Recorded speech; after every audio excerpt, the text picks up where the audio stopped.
네, 종목 카운슬러 화요일 시간 3부 함께하고 계십니다. 3부 첫 번째 시청자님부터 만나보도록 할게요. 안녕하세요, 시청자님. 네, 안녕하십니까. 네, 반갑습니다. 어떤 종목 궁금하신가요? 시노펙스. 네, 시노펙스 얼마에 매수하셨죠? 제가 이제 두 번에 걸쳐 매수를 했는데요. 네. 2,800원에 한 10만 주, 2,000원에 한 6만 주 이렇게 샀어요. 아, 그래서 평균 단가가 2,200원 정도 맞으시죠? 예, 그렇습니다. 그럼 비중이 100%신 건가요, 시청자님? 예, 그렇습니다. 아, 그러시군요. 알겠습니다. 지금 자리 좀 부담스럽진 않으세요? 굉장히 부담스럽습니다. 아, 그러게 말입니다, 시청자님. 어떤 부분 중점적으로 저희가 좀 도와드릴까요? 그러니까 얘가 이제 수자원 그거 하려고 그때 당시에 제가 2,800원에 샀을 때 3,600원까지 올라갔거든요. 아, 네. 이제 그때 이제 제가 매도로 욕심을 좀 줄였어야 되는데 그 부분이 있고, 네. 둘째는 수자원 처리 관련해가지고 재료가 있다.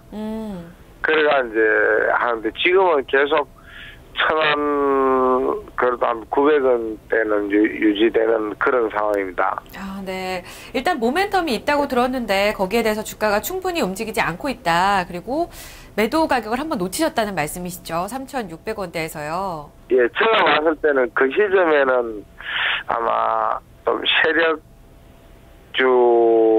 세력들이 좀 개입을 안 했나 싶고, 그럼 빠져나간 것 같아요. 아, 그러시군요. 알겠습니다. 좀 사연이 있는 종목이라서 아무래도 좀 잘 해결이 됐으면 좋겠는데요. 일단은 시청자님 궁금하신 부분 저희가 조금 후에 한번 살펴드리고요. 우선 오늘 마감가부터 한번 확인해보고 돌아올게요, 시청자님. 네. 네, 잠시만 기다려주세요. 자, 오늘 마감가 함께 확인해보도록 하겠습니다. 네, 오늘 장에서는 강세로 좀 상승폭을 키우는 듯 싶었는데요. 다시금 상승폭 반납하면서 보합권에서 마감됐습니다. 1,745원에 마감가 형성됐습니다. 네, 시청자님께 정말 좀 답답한 종목이 아닐까 싶은데요. 전략 살펴보기 전에 이 종목에 대한 두 분의 의견부터 듣겠습니다. 김봉만 전문가의 평가 점수부터 보여주세요. 네, 시노펙스입니다. 시청자님께서 앞서서 좀 기대하셨던 그런 모멘텀도 있었는데 그런 부분에 있어서도 궁금하신 것 같아요. 현재 자리 60점으로 평가되고 있습니다. 항목별 점수도 확인해 볼게요. 네, 펀더멘털은 3점이고요. 모멘텀과 차트, 매수 시기 모두 좀 점수가 좋진 않습니다. 2점으로 현재 자리 평가되고 있습니다. 네, 전문가님, 지금 자리 60점으로 평가를 해주셨고요. 항목별로 봤을 때 크게 어떤 부분에 기대를 갖기엔 좀 어렵지 않나 이런 생각도 듭니다. 어떻게 보고 계신가요?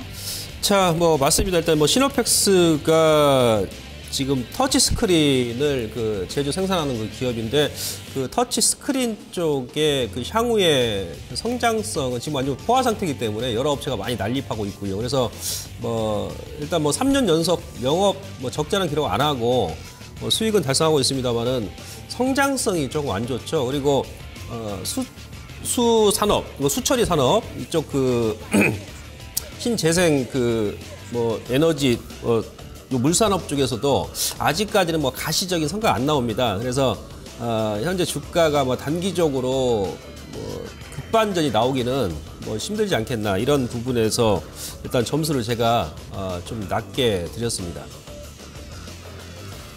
네, 시청자님께서 원하는 그 가격대까지 좀 급반등이 나오기엔 지금 자리 조금 어렵다라고 말씀을 해주셨습니다. 어떤 사업에 있어서 성장성이 조금은 낮게 평가가 된다는 건데요. 조금 후에 전략은 좀 더 자세하게 짚어보고요. 조윤석 과장의 의견까지 확인해 보겠습니다.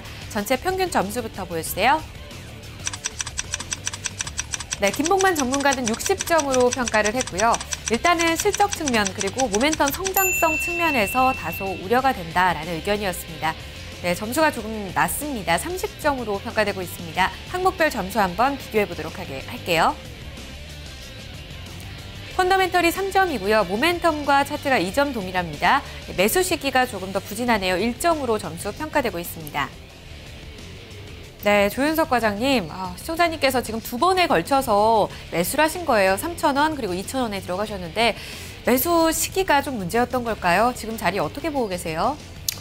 자, 시청자님도 조금 제 점수를 보고 조금은 의아하셨을 거예요. 3점, 2점, 2점, 1점이 나왔는데 어떻게 30점인가? 이렇게 보셨을 겁니다. 50점이 나와야 정상이죠. 왜냐면 3점, 2점, 2점, 1점이면 그 정도 나와야 됩니다. 그 이유는 100%다 사셨기 때문입니다. 100%다 사시게 되면은 전혀 대처를 할 수가 없죠. 뭐 추가적으로 더 사실 여유가 있으시다면 조금 얘기가 달라지지만 어떤 한 종목을 돈을 많이 벌기 위해서 또 대박을 노린다면 100% 투자를 할 수가 있습니다. 하지만 제 경험상 주위의 모든 분들 대박이 터지신 경우는 100명 중에 한 분이죠. 그런 요행수를 바라고 주식 투자를 하시면 좀 안 된다는 의미에서 경각심 드리는 의미에서 30점을 드리고요. 평균 40점에서 50점 보시면 될 것 같습니다. 자, 우선 펀더멘털 부분 그렇게 나빠지는 건 없습니다. 이제 사업구조 좀 정리가 되면서 이제 좀 집중하는 모습이죠. 그러다 보니까 펀더멘털 부분 3점 드렸고요. 또 턴어라운드가 서서히 진행이 되는 모습입니다. 그 외에 모멘텀, 사실상 기존 사업구조에서 주로 하는 IT 분야 그리고 새로 하는 수처리 분야 많이 좋아지긴 어렵습니다. 당장. 그래서 2점 드렸고요. 차트도 그렇게 좋은 모습 아닙니다. 그리고 매수 시점 자체도 2,200원이었으면 단기적으로 좀 보고 말씀을 드렸던 건데 상당히 단기적으로도 안 좋은 시점이었습니다. 그래서 1점 드렸습니다. 네, 일단은 시청자님 30점에 대한 평가, 비중이 너무 많았다라는 우려가 나오고 있습니다. 시청자님 이런 부분도 한번 살펴보시면서 다음 전략도 한번 살펴보시길 바랄게요. 저희가 이제부터의 그럼 전략을 어떻게 세울지 짚어드리도록 하겠습니다. 자, 조윤석 과장의 의견 조금 더 들어볼 텐데요. 과장님 앞서서도 이야기가 나왔었죠. 이 터치스크린 그리고 환경 쪽의 수처리 분야도 하고 있는데요. 앞으로의 사업 성장성 어떤지 자세하게 한번 짚어주세요. 네, 시노펙스라고 떠오르시면은 정말 아까 전에 말씀하셨죠. 솔직히 말씀드리겠습니다. 세력들이 조금 개입을 하는 흔적들이 상당히 많이 있습니다. 왜냐하면 모멘텀을 만들 수 있는 여러 가지 신사업, 그런 M&A 굉장히 많이 했어요.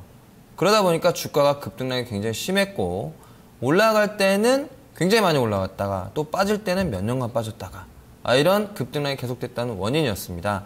기본적으로 지금은 두 가지 사업 구조로 개편이 됐습니다. 기존에 하던 IT, 터치스크린을 포함했습니다. 그리고 PBA 쪽이라고 핸드폰 부자재 쪽을 납품을 합니다. 상당히 좋은 부분이에요. 국내에서 3위 정도 하고 있어요. 그래서 이 부분에서 영업이익이 마이너스가 날 확률은 없기 때문에 캐시가 도는 방향은 맞다. 이 정도로 IT를 평가를 해드릴 수 있을 것 같습니다. 그래서 IT 분야에서는 터치스크린 앞서서도 말씀을 드렸는데 굉장히 큰 회사들도 영업 적자가 나는 경우가 수두룩합니다. 그래서 시노펙스 같은 경우도 올 한 해 1분기 실적이 과연 어떻게 나올 것인지 상당히 많은 관심 기울이셔야 될 것 같고요. 저 개인적으로는 그렇게 긍정적으로 보진 않습니다. 하지만 PBA 분야가 국내 3위라고 말씀드렸기 때문에 어느 정도 완충 역할을 진행할 것이다. 그렇게 보시면 될 것 같고요. 두 번째 환경산업이죠. 물산업 쪽으로도 다시 한번 사업을 진행하고 있습니다. 하지만 아직까지는 매출 구조 그렇게 큰 편은 아니라서 사업 구조의 확대 부분이라고 하는 정도로 인식하셨으면 좋을 것 같고요. 앞서서 말씀드렸죠. 각종 투자 자산 다 정리 많이 하고 있고요. 그 이외에도 2012년도에 떨 건 많이 떨었습니다. 얼마 전에 건설사들, 조선사들 빅베스라고 하죠. 더 이상 떨 수 없을 만큼의 실적 다 떨고 비용 다 떨고 악성 비용 다 여러 가지 것들 다 떨고 갔습니다. 그래서 이제는 재무제표에 대해서 조금은 믿어보셔도 된다. 이런 것들 좀 필요하고요. 실적 턴어라운드 작년 실적에서 진행이 됐습니다. 연결 기준으로 따져보게 되면 실적이 그렇게 많이 늘어난 것은 아니지만 순이익단이나 영업이익률 측면에서는 조금은 늘어났기 때문에 기존에 소위 말해서 적자를 나는 사업 부분 그리고 자본 구조의 효율화를 방해하는 쓸데없는 사업들을 많이 정리했기 때문에 이제는 본연의 사업 부분에 대해서만 좀 집중하는 회사의 모습을 보여주고 있다. 그것이 현재 기본적인 구도라고 보시면 될 것 같아요. 자, 그렇다면 시노펙스가 앞으로 올라가려면 어떤 것들이 필요한 것인가 모멘텀 한번 살펴보도록 하겠습니다. 시노펙스 기존 IT 부분 상당히 이익률이 저조합니다. 앞서 말씀드렸듯이 아주 큰 회사들, 캐파가 있는 회사들도 단가 못 맞추고 있습니다. 고정비 커버가 안 될 정도예요. 그만큼 좀 시장 많이 힘들고요. 그렇지만 PBA 부분 때문에 간신히 버티고 있는 IT 부분이다 라고 보시면 될 것 같습니다. 그래서 턴어라운드는 진행이 되고 있는 거 맞죠? 그래서 이젠 PBR 부분에서 인정받을 건 받자. 이게 바로 기본적인 모멘텀의 첫 번째입니다. PBR은 가장 중요한 원칙이 적자를 내는 회사는 PBR 인정이 되지 않습니다.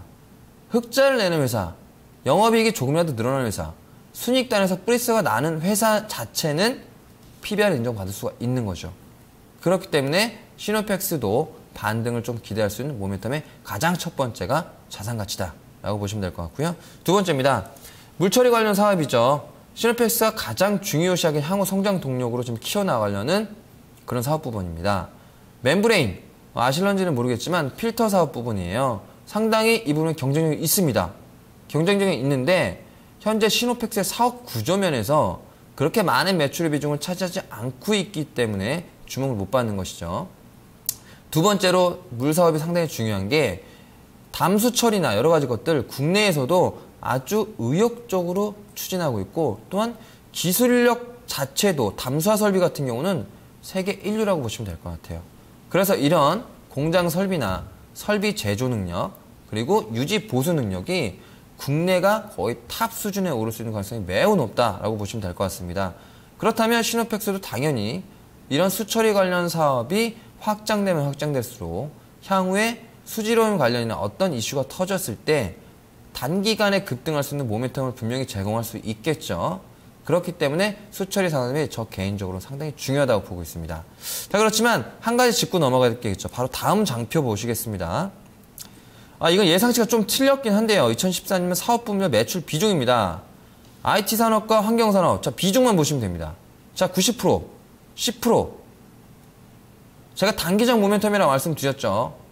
장기적으로 아주 길게 끌고 가신다면 시노펙스가 사업 부분에 방향이 바뀔 수가 있어요. 즉 매출 비중 MS가 바뀔 수가 있기 때문에 상승할 수 있습니다. 하지만 단기적으로 모멘텀이 발생할 수밖에 없다고 말씀드렸던 이유가 이런 매출 구조의 편중이라는 뜻이죠.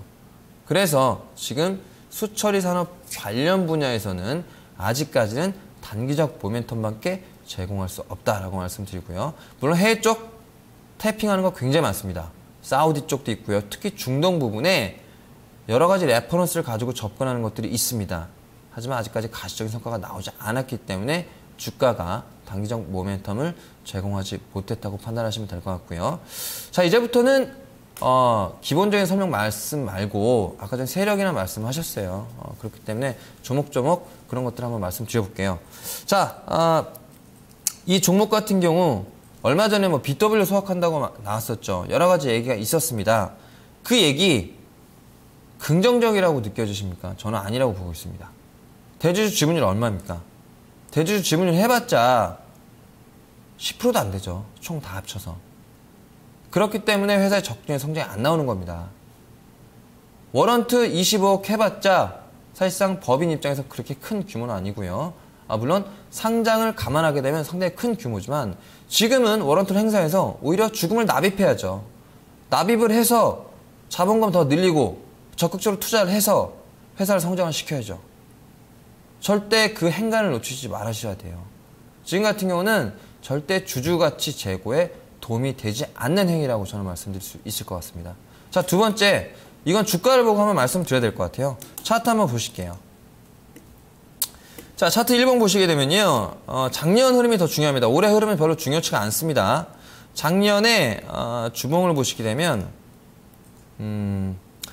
2013년 6월달, 7월달 이 부분이죠. 이때 신고가를 찍었어요. 이때 스토리가 뭐였냐면 바로 자회사 모잼이었습니다. 모잼은 2012년도에 이미 다 끝냈어요. 이미 장부 가치가 0원이기 때문에 이제 상장을 시키게 되면 상장 지분 평가 이익, 그 당시에 모잼이 영업이익 흑자로 돌아서고 있는 상황이기 때문에 상당히 중요한 모멘텀이었습니다. 그렇지만 이제 1분기 실적이 연결로 나오는 것을 한번 지켜보셔야 되겠죠.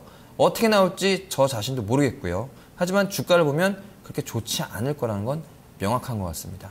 그래서 모잼이 상장되기 전까지는 이 가격을 절대 회복할 수가 없어요. 이때 얘기가 나왔던 것이죠. 그래서 2,300원부터 2,700원까지 갔던 게 모잼 상장 전까지는 거대한 매물벽으로 작용할 수밖에 없습니다. 그래서 이 점 한번 알아두시고요. 지금 시노펙스가 밸류에이션을 마지막으로 한번 보시고 펀더멘털 부분 말씀드릴게요. 영업이익률 2% 정도 돌렸고 순이익 50억, 영업이익 80억. 좀 긍정적인 숫자입니다. 하지만 밸류에이션 퍼 20 상당히 높은 숫자입니다. PBR 1.19 현재 기준이죠. 그래서 제가 아까 전에 PBR을 말씀드릴 겁니다. 추가적인 하락은 나오기 굉장히 힘들어요. 이 구간에서. 그렇지만 상승은 힘들다는 점이 제 설명의 마지막 부분이 될 것 같습니다. 네, 여러 가지 부분을 다 이렇게 짚어주셨습니다. 시청자님께서 궁금하셨던 부분까지도 짚어주셨는데요. 지금 가장 문제가 된다는 것은 앞서서도 점수에서 확인을 해보셨지만 시청자님 지금 비중이 다소 부담스러운 비중이라는 건데 지금 자리에서 그렇다면 좀 더 기다려도 괜찮은 건지 전략을 어떻게 세워야 될까요? 네, 가격적인 게 상당히 좀 고민이 됩니다. 특히 2,200원에 또 100% 갖고 있기 때문에 좀 부담이 될 수밖에 없고요. 말씀드린 저로서도 조금 어떻게 보면 죄송한 말씀 먼저 드려야 될 것 같습니다. 차트 한번 보시고 말씀드릴게요. 어차피 가격 전략은 물량대 기준 그리고 단기적 모멘텀을 제공할 수 있는지 아닌지 여부입니다. 자, 단기적으로 일봉 한번 보시고 말씀을 드리면요. 얼마 전에 지금 상승했던 게 바로 2,000원선 부근이었습니다. 2,000원선 부근 또 한 번 상승했던 게 2,000원선 부근이었죠. 공교롭게도 과거 이 백데이터를 돌려보면 2013년 그리고 2013년 중순 다 2,000원대가 기준으로 등락이 왔습니다. 즉 레벨업이 2,000원 선에서 막혔다는 얘기죠. 사실상 새로운 화두가 나오기 전까지 2,000원 이상 바라보기는 상당히 힘들다. 더군다나 올라갔다가 하더라도 그 주가에 버틸 수 있는 기간은 상당히 짧다. 그래서 저 개인적으로는 2,000원 수준에서 적어도 물량을 축소하시는 게 바람직하다고 보고 있습니다. 기회는 또 있죠. 제가 말씀했던 PBR 기준이 있습니다.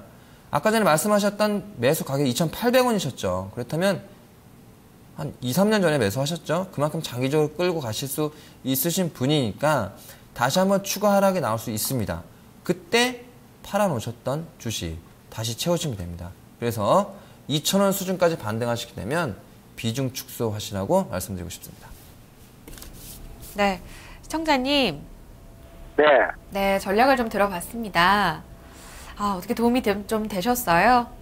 예, 너무 많이 상세하게 얘기해 주셔가지고 저도 그런 느낌을 받았는데 이번에는 한 2,000원 가까이 오면은 저도 이제 정리를 물량을 네. 정리를 할까 마음을 먹고 있습니다. 마음고생이 너무 심고 너무 심하고 지금 그렇죠. 뭐 3년 가까이 가지고 있다 보니까 네네. 기대 가치가 좀 약한 것 같아요. 네. 마음고생을 정말 많이 하셨을 텐데요. 이번에 좀 힘들게 결단을 하시게 된다면 그 이후에는 더 많은 수익 얻을 수 있게 저희가 응원해드리도록 할게요, 시청자님. 예, 감사합니다. 네, 기운 내시기 바랍니다, 시청자님. 네, 감사합니다. 네, 고맙습니다. 도움이 되셨다니 다행입니다. 좋은 결단 내리셨으면 좋겠고요. 두 분의 전략 다시 정리를 해드리도록 하겠습니다. 네, SK증권 조윤석 과장은 일단 보유고요. 비중 축소 의견 함께 제시했습니다. 목표가 2,000원, 손절가 1,700원입니다. 김봉만 전문가 역시 투자 의견 보유, 목표가 2,100원, 손절가는 1,500원으로 제시했습니다.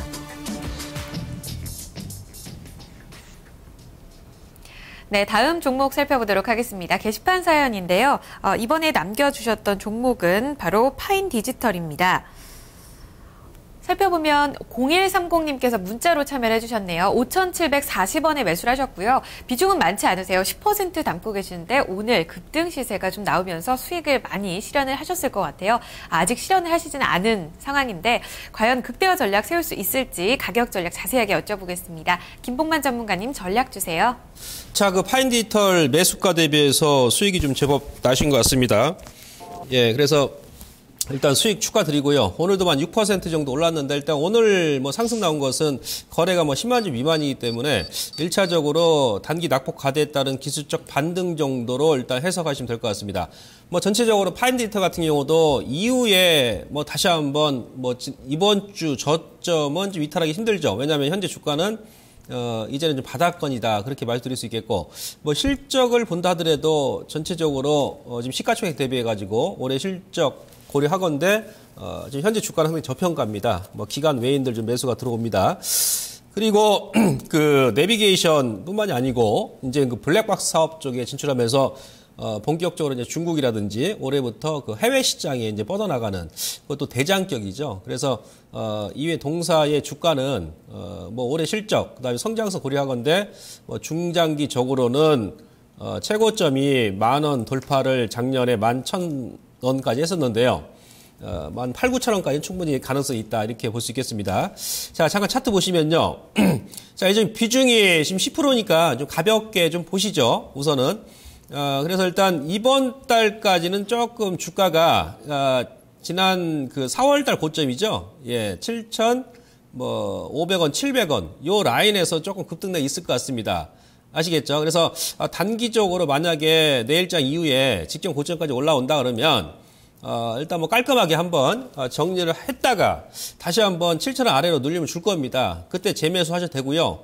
1차적으로 비중 10%니까 좀 더 뭐 다음 달까지 보신다 그러면 월봉 차트 보시면은 이번 달은 크게 올라갈 자리는 아닙니다. 그러니까 그죠? 네, 반등이 나오고 나서 한 2달 정도 이번 달까지 눌림 주고 다음 달에 올리면 N자로 뻗어 올라가는 것이죠. 그래서 다음 달에 만약에 치고 올라간다 하면은 이럴 때는 뭡니까? 제가 항시 피보나치 차트 보시라 했죠.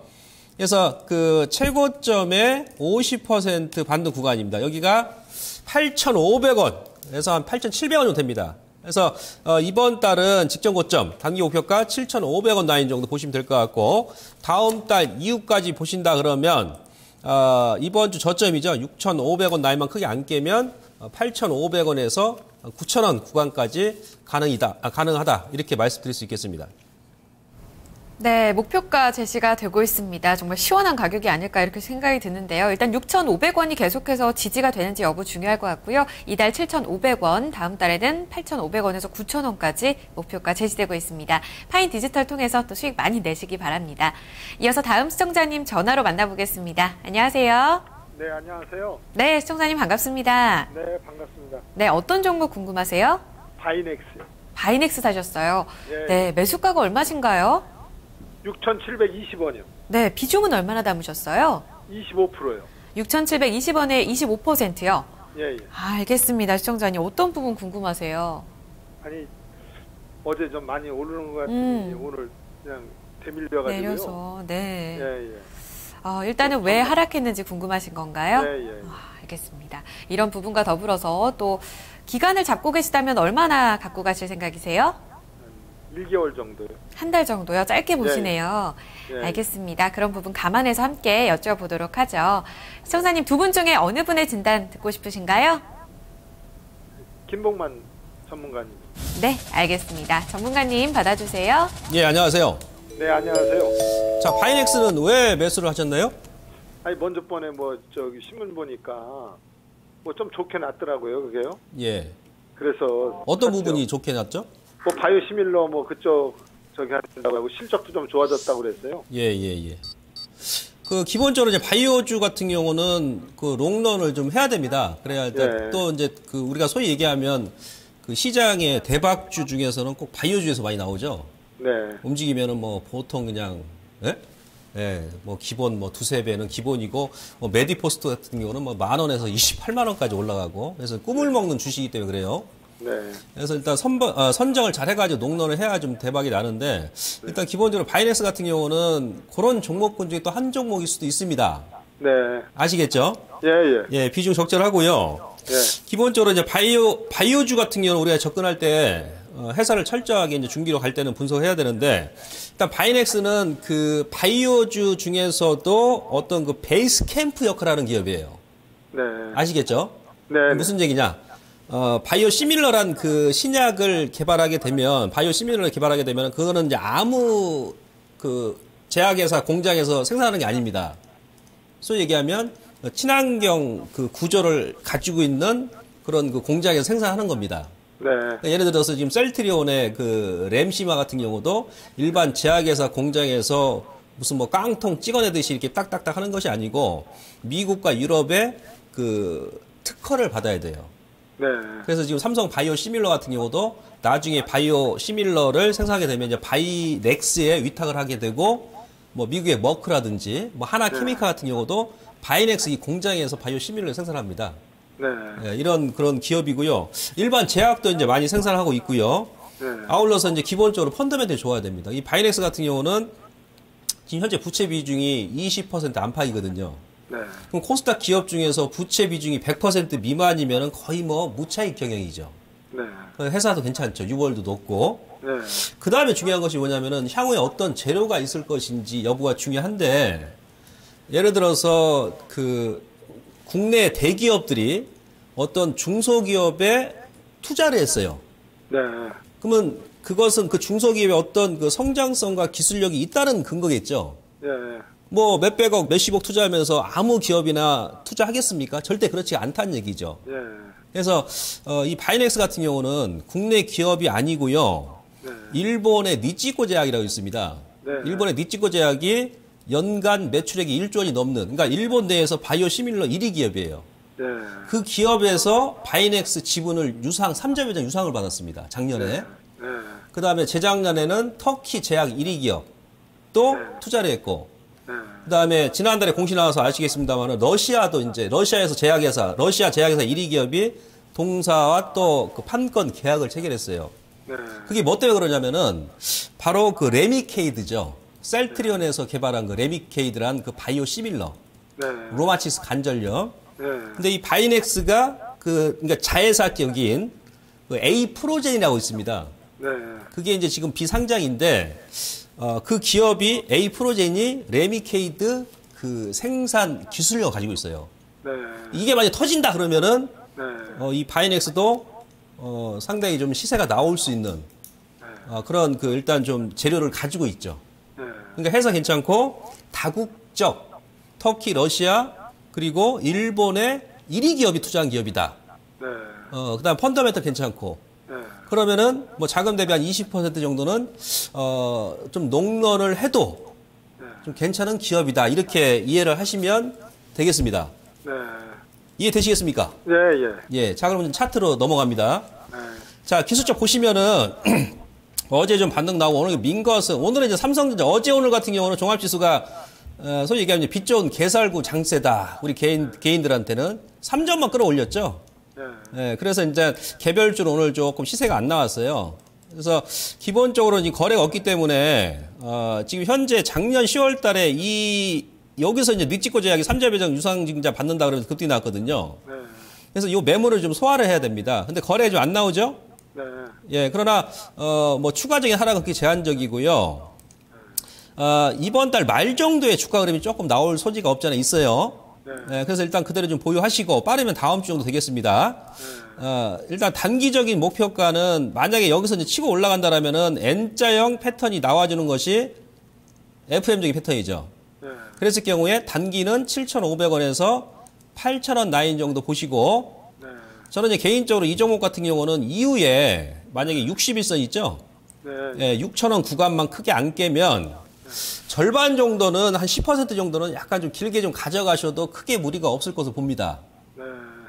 아시겠습니까? 네. 네. 예, 그래서 단기는 올라갈 때도 절반은 7,500원, 8,000원 사이에 일단 정리하시고 네. 나머지 물량은 좀 끌고 가셔도 되고요. 하단 아래쪽으로는 6,300원이 단기 맥점이에요. 네. 근데 6,300원 아니고 6,000원까지 일단 좀 보셔도 크게 무리가 없다. 이렇게 말씀드릴 수 있겠습니다. 홀딩 전략 말씀드립니다. 예, 고맙습니다. 네, 시청자님 한번 참고해 주시길 바랄게요. 네. 예. 네, 좋은 전략 되시길 바랍니다. 네. 네, 감사합니다. 바이넥스였습니다. 전략까지 살펴봤고요. 저희는 광고 보고 마지막 4부로 돌아오겠습니다.